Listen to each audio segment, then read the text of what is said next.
Welcome back to Trending in Education. Dan Strafford, Brandon Jones, Michael Palmer along with you. And on this episode, we're going to talk about personalized learning and recent pushback against Summit Learning, a extension of CZI, which we've talked about before here on the podcast. But first and foremost, always like to check in. Brandon, how you doing this morning? I'm doing well. I'm interested in this topic here. There's two sides to everything, I think. That's my hot take this morning. Both sides shall be heard, but I'm doing well. Thanks, Dan. Mike, yourself? I'm good. I, as I mentioned to my two colleagues here, my commute to the office today was not spectacularly blissful. I tried to stay mindful through it, but I'm happy to be here, and you're gonna notice my affect lighten throughout the course. I think we need the affectometer. Yeah. He'll clean it up in post. Track it. The listeners, listen to Mike. See if he, in fact, improves over the pod. Yes. Can you interpolate my blood pressure? So Summit Learning is on their own website said to be a personalized learning approach to teaching and learning. It's a way for students to unlock the power within themselves to live fulfilled and successful lives. Mike, it's been in the news of late because out in Kansas, some parents are pushing back against the use of this platform in the classroom, pointing to what's been deemed zombie kids, quote unquote, that kids are simply sitting in front of laptops. They're not interacting with each other and they're not interacting with their teachers. As Brendan said, probably two sides to this story, maybe not the best implementation there in Kansas, but also some issues with the content and the structure itself. Overall, though, reading these articles, New York Times has one. What's your impression of the overarching themes here, and how do you see this story playing out over the next couple of weeks? Yeah, it's interesting. I mean, it does tie to a lot of the topics we talked about in our March Madness. If you think about screenlessness in particular, that's a theme that we've been covering for a while, is like how are screens in the classroom. The other thing that's really interesting, I think, is now how is big edtech in the classroom? And then how does that then relate to the level of trust that parents have around edtech having access to their children's data? So I think that's where a good amount of the backlash is, at least the framing here too around Kansas versus Silicon Valley, where, parents of kids in Kansas are at least characterized here as saying like this big Silicon Valley company is coming in and changing how they teach our kids, and who knows whether it's better. And I think at the same time there's a general malaise and like mistrust around a lot of these big technology companies. And then a related topic we were talking about as we opened is Salesforce now just acquired Salesforce EDU, which was a company that was selling Salesforce into K-12 and other educational spaces. I think it's just interesting to see big ed tech companies moving into K-12 high school education, and then how quickly that's also resulting in what appears to be a pretty serious backlash, kind of at the grassroots level from parents and kids. So I think there's a lot in there.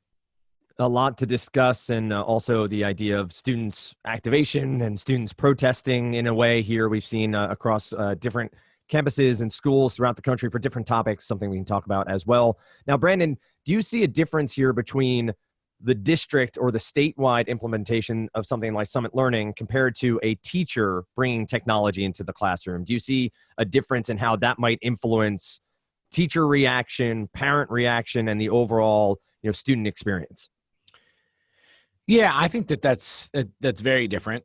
I don't know that that's necessarily better or worse. It's just different, right? So, in a district or building wide adoption of something like Summit Learning, every student for much of the day is spending time on a computer, and working ostensibly at the material that is right for them. Mm-hmm.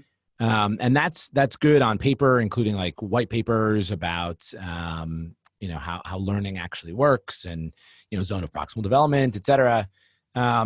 if it's a single teacher, that dynamic of every classroom all day is different. So that's the big difference. I mean, obviously, teacher, if it's a teacher, then presumably that teacher is bought in and may be more motivated to make the program work than in a district-wide adoption of it. So yeah, I think it is different. Just a couple other things that I was thinking about in looking at this article.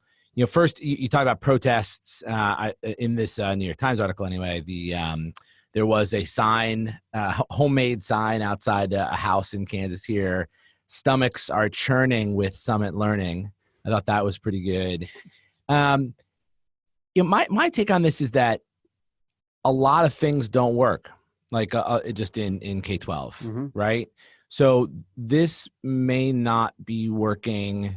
This panaceas rarely are, right? It's like this is not working as maybe it might have been hoped to. If this were something that was really a just add water kind of thing, just add Summit Learning and then everyone's test scores go up and all the students are happy and successful, then I don't think parents would be protesting it, right? Or students. But it's just hard. It's hard to, I think, be a kid. It's hard to be a teacher. It's hard to be a school. It's hard to, to meet all the needs that you have with the funds that you've got. Yep. And so that is maybe like just a too reductive and obvious statement, but in that environment where just not lots of things just don't work, this has the added problem of the zombification of kids, right? Yes. So when there talks about a student who has been having seizures as a result, so there's like actually students with disabilities who are impacted by this in different ways. Right. It's also like, what did you do today? Oh, I sat on a computer all day. It sounds like, and I'm betraying my age a little here, but it sounds like let's add some computers to study hall. Right. And see what level of engagement our kids actually get in that experience. And I think the answer is not a lot. Right. I think that if it were the perfect system, right, where you had super engaged parents and you had these children who were activated learners since they were 3 or 4, like you probably could have different results. But in a big school district, you got big school district problems. And so, I would argue, is the last thing I'll say on this particular point. I would argue that Summit has to way over deliver what a less technology-based comparable would need to do to satisfy the demands of sort of the parent community, because it feels different and it feels sort of disconnected from presumably all these parents, their own K-12 education, and 2, like you feel like you're being isolated from other students. So if it were performing comparably well or a little bit better, I think it doesn't clear the sort of activation threshold to get out of the sort of the system of discontent. No, I think that's right. With the exception of where Dan was going, I think is also an interesting angle on this, where if Summit Learning is sort of this disembodied entity that then results in sort of disengagement in the classroom, and there isn't buy-in from the educators who are delivering the curriculum, I think that can make it even feel more like it's being foisted upon. I just like the word foisted for sure too. But but if there's buy-in, which is also like, then if the state is adopting a bigger solution that's being implemented statewide, how much buy-in do they have at the local district level around that thing, as opposed to like an edtech influencer, a passionate grassroots kind of, I love Summit education, I want to bring it to my school.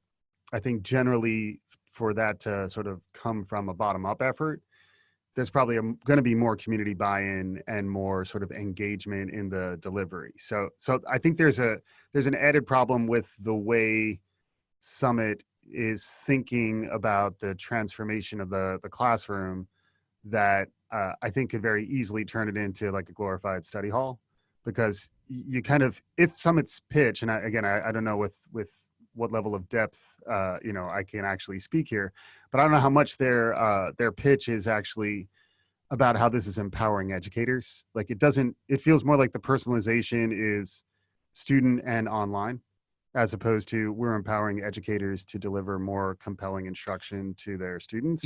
And like that I think is where more of the, and this may be like a low information take on it, but like that is sort of the way I think I would feel if I were in Kansas and I was concerned about the level to which my kid's drifting. Because also you're worried about your kid playing Fortnite all night, and then they're going to work, they're going to school, and they're kind of, how closely monitored are they? And then, whose data is that? Like, I think a lot of those sort of vox populi sentiments are why this is sort of bubbling up to relatively high level of press attention from like New York Times and others. Yeah, all that. Yes, and I think ostensibly, again, this is like in a perfect system.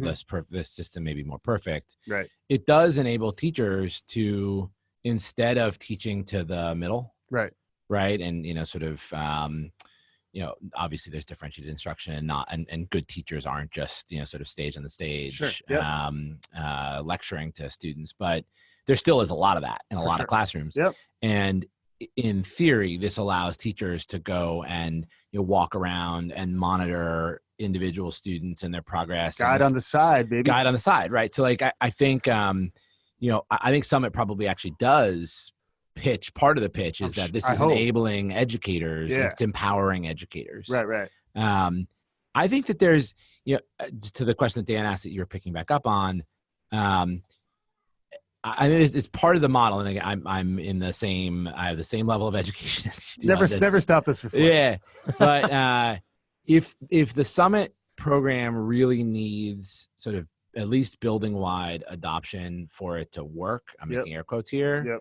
Meaning that it's like in every classroom for much of the time students are using it. Like if it were just adopted in one class, maybe that wouldn't work. But if it were true that it would need to be adopted in every class for it to work, like every class versus one class dynamic, I think is actually a big part of the problem. Like if you were, having one of your classes where you had this experience where you're working on, whether it's Khan Academy or if you were working on Summit program or whatever it is, versus your whole school day is now sort of converted into this new mode. Right. It may be like a model problem that's sort of priced in to the model actually implemented with fidelity. Right. Yeah, I think that's right. I mean, and it's also like, bottom up or top down is another way that I would think about it too. Like, I think what's surfacing here is more of like a grassroots bottom up reaction to more of a top down implementation. And if it's top down online education, top down online learning, even if it's under the sort of the penumbra of personalization. Also, that was the name of my third album. That's good. But if it's being rolled out like as personalized, but when in there was another article in EdSearch, I think it was an op-ed, talking about how rather than calling it personalization, we should call it humanization. I thought that was really interesting because like lots of times personalization almost, I think the challenge is personalization can start to speak towards isolation, where like you're learning in isolation. And I think humanization is like, we're understanding you as a human, and then we're trying to deliver your education in a human context. It could be the same technology, but I think the positioning and the language leadership, I'll have to dig up while we're talking, the author of that article or whoever was coining that. Cause I don't want to get a cryptomnesia about this. I want to give credit. You're on the record as saying you read this, so like if in like a month you're going to be talking about I might have TLDR'd it, but I'm not going to say it was my own idea. But I do think the personalization almost seems dehumanized at times. It's sort of like the Borg will educate our offspring, and I think if instead you're talking about humanizing and personalizing and humanizing at the same time, because I think humanizing almost, you start to lose the actual meaning of personalization, which is more like tailoring to the individual.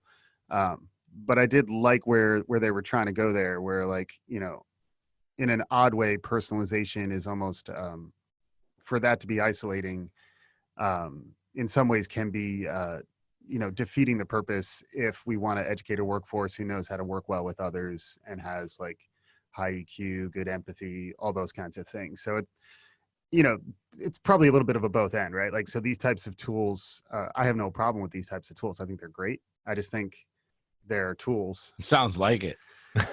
Well, I mean, the tools themselves are not enough. Yeah, I guess. And totally agree. then if it's rolled out as sort of, we got some, it's the same, it's kind of like the Amazon backlash in New York. It's a similar idea. It's like, we live here. This is Right. this is where we live. This is my school. This is my school district. I want to at least have a voice in whether we use this thing. And then if you don't really have a lot of ways to change the adoption once it's adopted, you are going to take to more like grassroots action. And I think that's an interesting macro trend too. Even like, I'm still thinking back to the Parkland generation, kid solving last year, like the idea that kids also can become activated against this.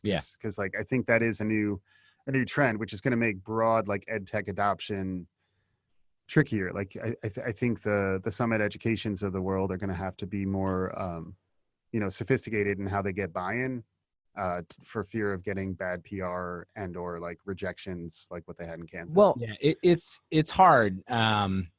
And like, I realize that I'm running the risk of my contributions here just being like, man, it's hard. Yeah. But, I think a lot of the changes that happen in school districts, again, as the son of a former superintendent, are necessarily top down. Mm-hmm. Like and I'm not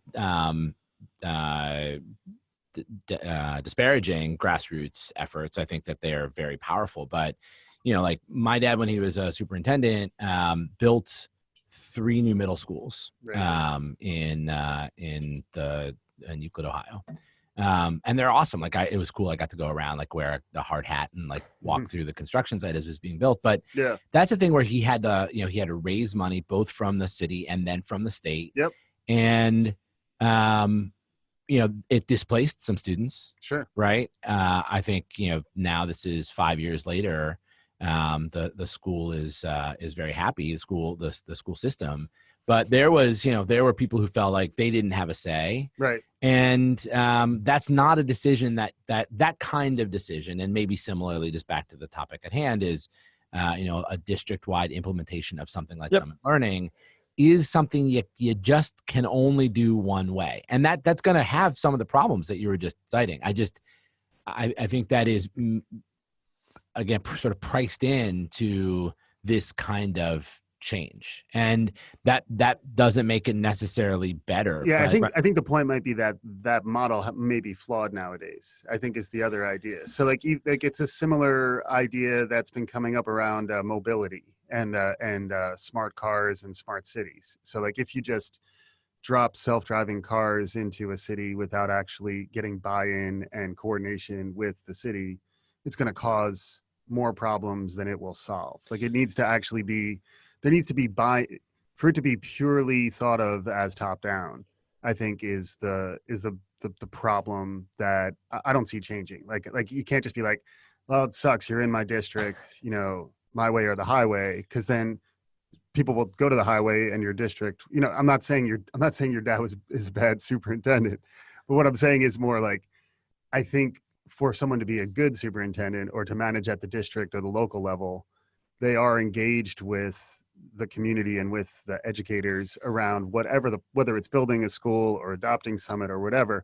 So like, and that's still a level that's more local than Summit broadly rolling this out. Yeah. Although I think, in the example of Summit here, I wouldn't assume that this guy's name is Gordon Mohn, Mohn. I wouldn't assume that he didn't get engagement with the district. It's just that some of these things are binary. So like, you're building a new school. And my dad, like, believe me, spent a ton of time in the community. Like that's a big, if you're the job of a superintendent, as I said on this show before, is levying money, essentially. Right. Unfortunately, it's more about that than about curriculum. So there's a ton of time spent in the community. Let's say you're super effective and you get up to a 70% support rate. Yeah. Mm-hmm. You've got 30% that feel like their interests weren't met. And so I don't have reason to believe otherwise that the superintendent here in McPherson, which is the district in Kansas that's being profiled, didn't go do that work. Right. But it's the binary. Like, you either build a new school or you don't. You either adopt, if this is true, you either adopt Summit Learning, that's or the part you don't. I just think, I guess my point though is like adopting ed tech in high schools is not the same as building buildings, is my point. So like, I think it is more subtle, and I think you can control the rollout. You can test it differently. You can also allow for some agency at the educator level, or you could choose not to adopt that technology. It's the same reason I have problems with the Common Core. It's like the idea that there is a uniform way to kind of make individual educators perform at their best. I just, on a personal level, I don't always think I don't think that allows for it's more of a weak link problem in that scenario. Like, you're basically trying to manage against the worst educational experiences. It may do that. But what I worry about is the disengagement from teachers who would actually be at a classroom level doing something more compelling.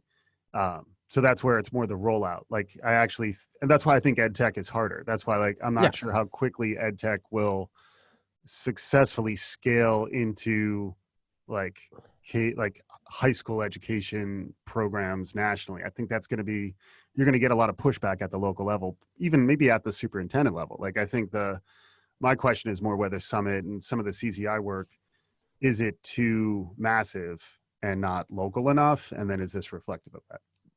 To Brandon's point before about buy-in and the like, and now Mike, to your point about rolling it out and understanding it looks like, we deal with technology all the time, and you roll it out and you get something out to the world, right? For it to be tested and to be understood. This feels like we're in the early stages of it. So these students who individually may have bad experiences may be part of that rollout that gets learned from and makes it better in the future. That doesn't help those parents or those students, obviously, but could be a way this comes to pass. The article from KWCH, which is a local radio local station, baby, says that 10 students have transferred from McPherson schools due to Summit Learning, but the superintendent, Mon, as you said before, has said that next year students can opt out.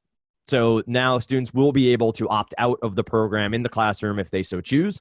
That will be an intriguing number to track. How many students actually now choose to not do it? Kind of like the MCAS tests up here. Students can opt out. It's just how many actually do it when it comes time to do the testing is always an intriguing number. The other question I have is, Brandon, is it too simplified to say if this was a local company, if this was a Kansas-based company, do you think buy-in would be easier? Is there a specter here of Facebook, of Zuckerman, of Silicon Valley that may be adding into the pushback against the technology, or do you feel it's just the actual implementation was not done quite properly?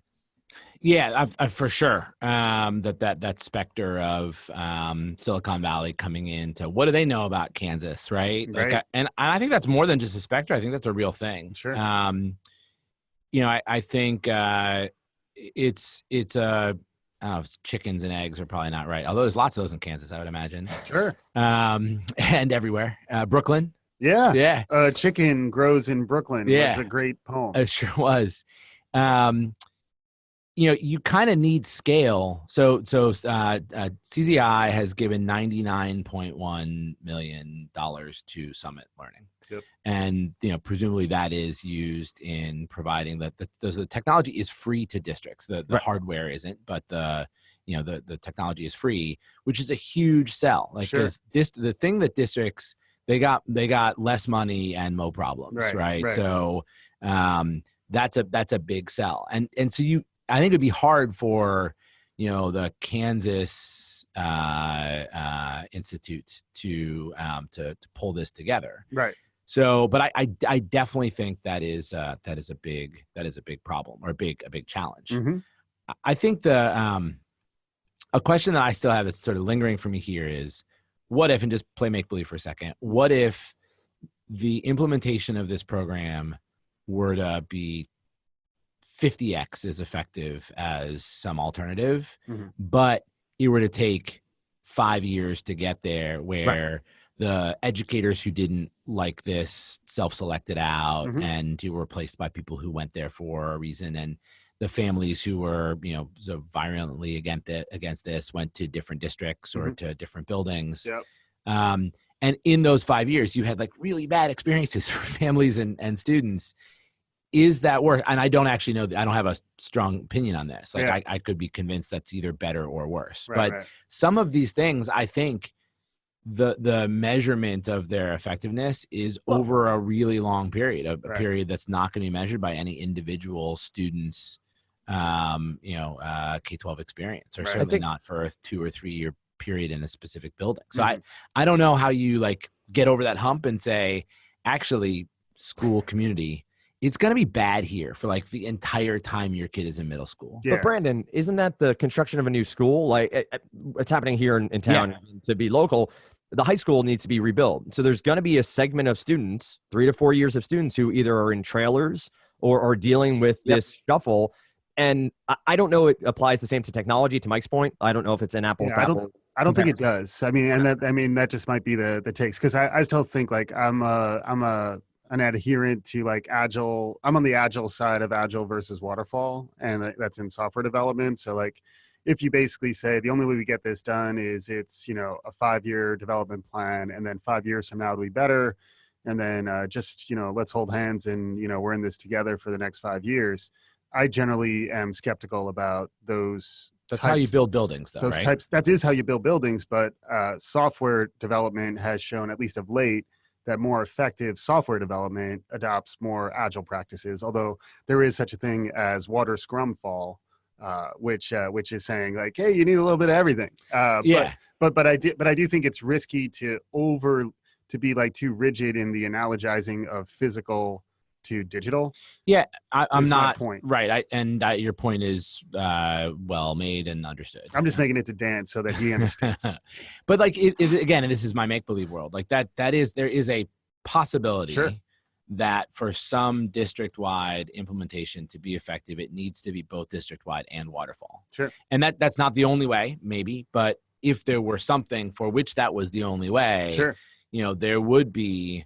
Yeah, you have to be willing to let that go. Right. I think a thing that this is an obvious statement too, but the thing that's different between the building and the summit implementation is at the end of 5 years, you can go and like touch that building and say, this building exists, right? Like I know what I was waiting for. Right. The learning delivered by this tech system implementation is more ephemeral. Like you can't go and drive your car alongside it and say, okay, I see the foundation's been built. I see the steel bars are going up. But it's also human mediated, right? So like the delivery of that successful intervention isn't just about the software.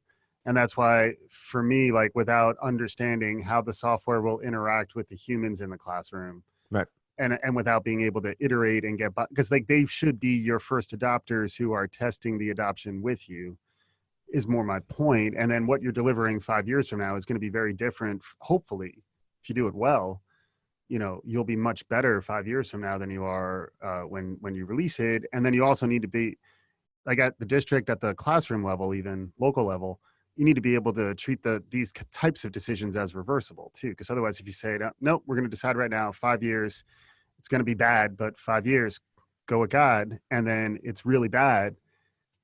You need to understand, I'm always believing in the reversibility of decision-making as just good problem solving. So like, if you can back out, you should be able to. And that means also when you roll it out, you want to just be somewhat circumspect about the rollout and be experimental, measure it as it goes. Because there's a good chance that no intervention will be better than the change. And you don't want to be overly wedded to like a 5-year contract to deliver this program without much ability to vary from the way they thought it should be implemented. I think that's destined for failure because the world will be very different in 5 years. Yeah, it's an interesting, like, I don't know if we, I think it's just interesting, right?